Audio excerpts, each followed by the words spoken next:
ഇനി നമുക്ക് അടുത്ത ഡേയ്സ് ക്രിയേറ്റ് ചെയ്യുക. നമ്മൾ ആദ്യമേ പ്രോഗ്രാം ഉണ്ടാക്കുമ്പോൾ ആദ്യം ഡേയ്സ് ക്രിയേറ്റ് ചെയ്യുക. ഒരു വീക്കിലെ ഡേയ്സ് എത്ര ഉണ്ട് അത് ക്രിയേറ്റ് ചെയ്യുക. അതിനുശേഷം വർക്കൗട്ട്സ് എങ്ങനെയാണ് ആഡ് ചെയ്യണതെന്ന് കാണിച്ചു തരാം. ഓക്കെ, വീണ്ടും ആഡ് ന്യൂ ഡേ കൊടുക്കുക.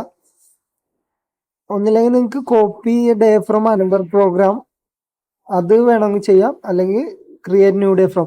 ഈ കോപ്പി ഡേ ഫ്രം അതർ പ്രോഗ്രാംസിൽ ക്ലിക്ക് ചെയ്ത് കഴിഞ്ഞാൽ നമുക്ക് ഈ നമ്മളിപ്പോൾ ഉണ്ടാക്കിയേക്കണ ഈ ചെസ്റ്റ് ഇല്ലേ, ഇത് തന്നെ നമുക്ക് സെയിം കോപ്പി എടുക്കാൻ പറ്റും. കോപ്പി എടുത്തു കഴിഞ്ഞാൽ നമുക്ക് ഈ പടമൊന്നും ആഡ് ചെയ്യേണ്ട, റീ എഡിറ്റ് ചെയ്താൽ മതി.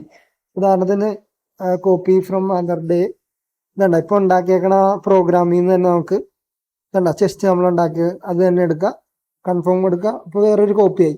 അങ്ങനെ നമുക്കിപ്പോൾ 2 ഡേ ആയില്ലേ. അങ്ങനെ നമുക്ക് വീണ്ടും കോപ്പി എടുക്കാം. ഇപ്പൊ 3 ഡേ ആയി.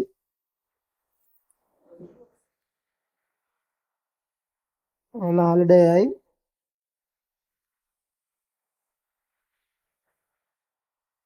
5 ഡേ ആയി. 1 ഡേയും കൂടി കൊടുക്കുക.